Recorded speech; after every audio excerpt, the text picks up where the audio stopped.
Welcome to Healing from A to Z with Masterful You and KB. I am, of course, Chris Burke, and this is Dakota, who's going to help me with the camera here. Dakota, that's not helpful. I thought I'd give it a shot. I don't know how we're going to do, but let's see if the horses can help with our healing program today. They've certainly helped me in the past. Today's topic is, what is today's topic? Binge eating, which is a really interesting one. It's something maybe the horses know a little something about. I'm going to share a story to get us started. I remember I struggled with my eating habits and my weight during my teenage and early 20s. And I was about, 50 pounds heavier than I am now. And I was constantly dieting and constantly exercising, forcing myself to run to school 5 miles and things like that, trying to do whatever I could to whip this body into shape.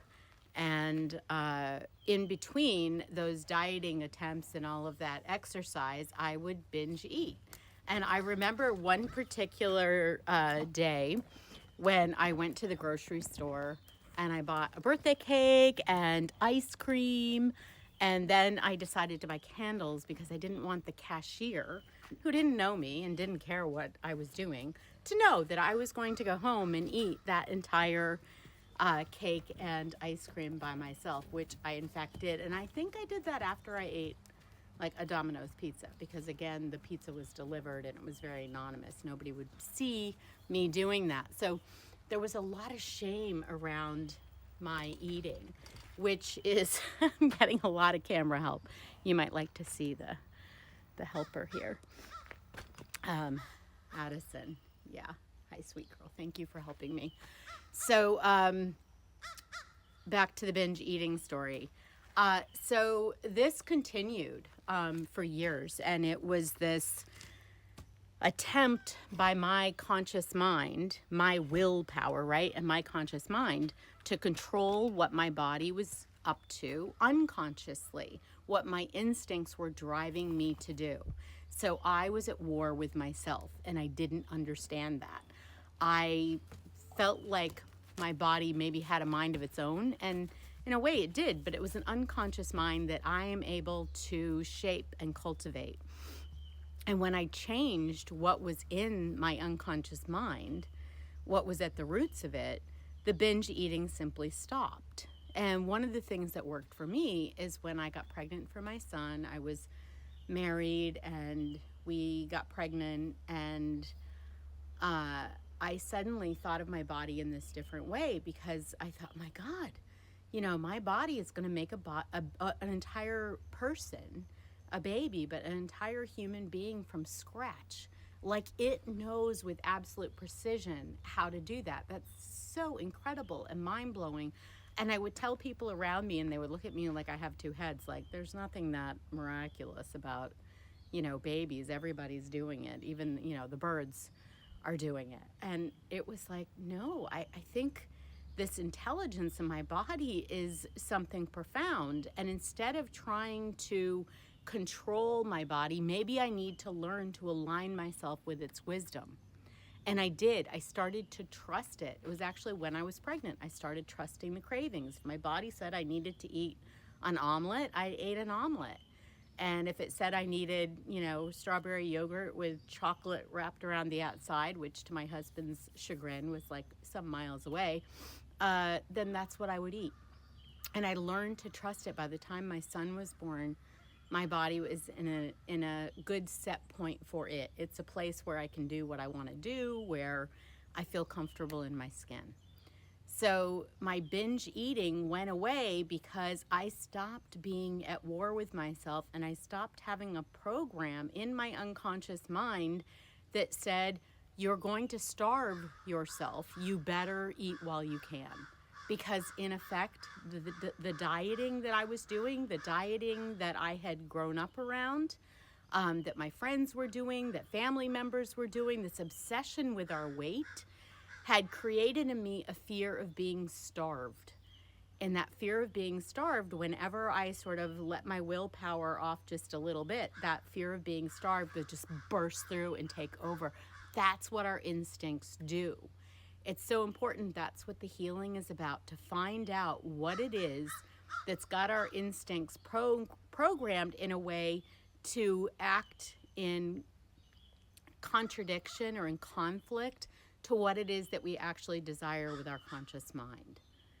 Right? Because that's when you're at war with yourself, it's lose-lose. Nobody's winning. So let's work on this exercise a little bit where we can frame up what is going on with your binge eating. And we'll say, list 3 times that you binge ate. And yeah, 3 times that you binge ate and what was happening around that situation. So, I was home alone or I was whatever. Just write down 3 times that happened. And then kind of write down 3 times that, that you didn't feel the need to. That might take a little bit of thinking. Go ahead and pause the video. What we're doing is kind of giving ourselves a map of connections, bringing into our consciousness when were the times that binge eating seemed like out of my control, and what were the situations when actually it didn't even come up. I didn't even think about it. So write those things down, then circle that. This is your starting point. This is your current experience with binge eating. And we're going to go poke around in there a little bit to get to know yourself. Because when you know yourself, you can align with what it is that you really want. You can shape and cultivate your own unconscious mind to deliver what you want in your experience. But in order to do that, we have to actually get into our experience and find out what's going on there. Okay, so on a scale of 1 to 10, this fly is very fascinated. It must be a binge eater. On a scale of 1 to 10, with 1 being I can't even get out of bed in the morning because I'm so upset about my inability to control my eating. And a 10 is, I've totally mastered that and I understand what I learned from it. Great experience. Where are you on that scale? Go ahead and write that number down. This is your starting place. If you listen to my videos, you know that I often say if you want to go from Boston to LA, and it's not that I think Boston is a bad place. I lived there for many years. It's why it pops into mind. But if you want to go from Boston to LA, you actually have to start in Boston, right? So we have to start in our current experience. Where am I on that scale of 1 to 10 right now? Get yourself that number, and then we're going to interview that experience. We're going to go inside and ask ourselves what's going on inside this experience. If I'm at a 2, a 3, a 4, whatever the number is, what is that experience like? What am I thinking? What am I feeling emotionally? What am I saying and doing to myself and to others? What action are you taking? What are you sensing in your body? Scan your body and see what you feel. Is there any tightness anywhere? Does your attention get drawn to any particular area of your body? Yesterday we were doing an exercise and a woman said, "Oh, I noticed my jaw's tight." Great. Yeah, so that scan is a really worthwhile exercise.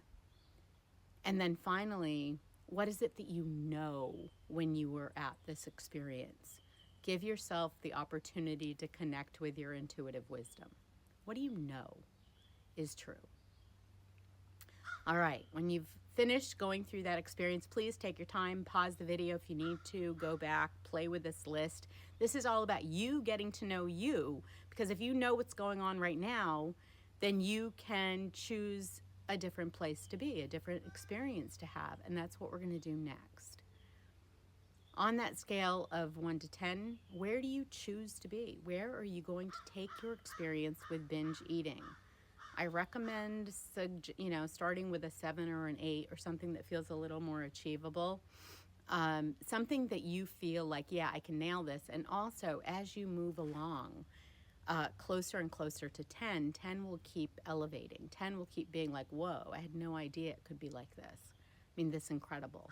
Because we can't see that until we start to improve our experience. Okay? And so when you have that number, now we're going to invite ourselves to, like, let's imagine that better experience that we're going to have. Ask yourself, use your conscious mind to ask your unconscious mind for insights and answers. Okay, so you're going to say, what will I be thinking? What will I be thinking when I'm at this higher number, this improved experience? What will I be feeling emotionally? What will I be saying and doing, saying to myself and saying to others, doing to myself and doing to others, or doing in the world, right? What will I be sensing in my body? What will be different in my body? And really focus in on that, sort of binge eating, like what that, in that old experience, what does that feel like in your body? And then what's going to be different in this new experience? And then finally, what will you know when I'm in this improved experience of myself? What will I know to be true? All right, wonderful. So again, pause the video, go through all of that. The next step in this process is you've just defined your Boston and your LA, right? You've just said, here's where I'm starting, here's where I'm going. You've written that down. You're getting to know yourself, to actually say, like, oh, these are not random events that are happening to me. This is me being in this kind of energy of experience.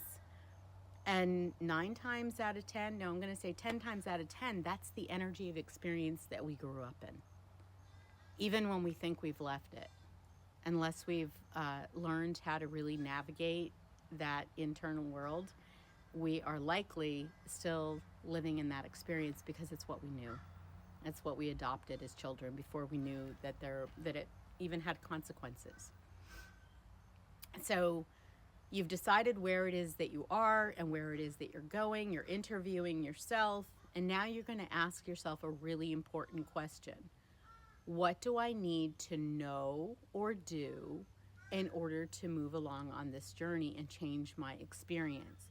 Now, I've been doing this for 18 years, and actually I started doing it much earlier. I just didn't realize what I was doing. I kind of stumbled along, feeling like I was going backwards through life a lot, like I would be resolving something and then figuring out what it was that I was trying to resolve after the fact.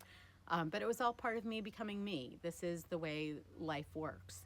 So now, for the last 18 years, I've been really consciously studying and intuiting and using and helping with this pattern of, like, how do we get into our unconscious and really get right to the heart of what it is that's getting in the way, that's blocking our ability to get our intellect lined up with our instinct, lined up with our intuition, lined up with our inspiration, these different levels of us.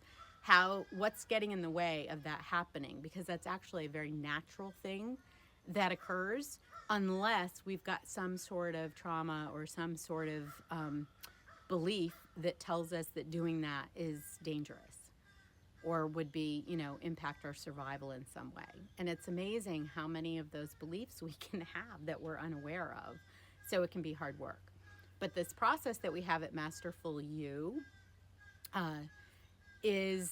will take you through that process as quickly as I've ever seen a process do. And it's, it didn't come quickly or easily, but it's absolutely proven. You can also continue to ask yourself, what do I need to know or do?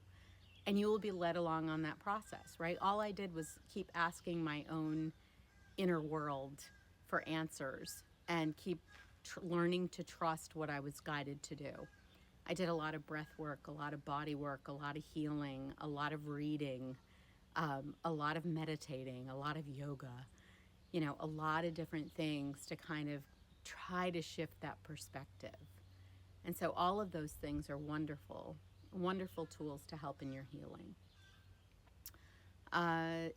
So if you have questions and want help with your journey, On Fridays, my dear friend and colleague Judy Forder and I do a Q&A session live on YouTube. We do it at 11 a.m. Eastern Standard Time in the US, or maybe it's Eastern Daylight Time now, Eastern Time in the US. And if you like this video, please like, share, and subscribe. I might be forgetting something, but it's okay. Basically, at the end of the day, what I want to say to you is that Masterful You and KB and our team are here to support you on your journey to healing so that you can get into alignment with yourself and live a life that you love, so you can discover the brilliance that is you. I want to thank you for being here today. Thank you for your valuable time, and thank you for being you.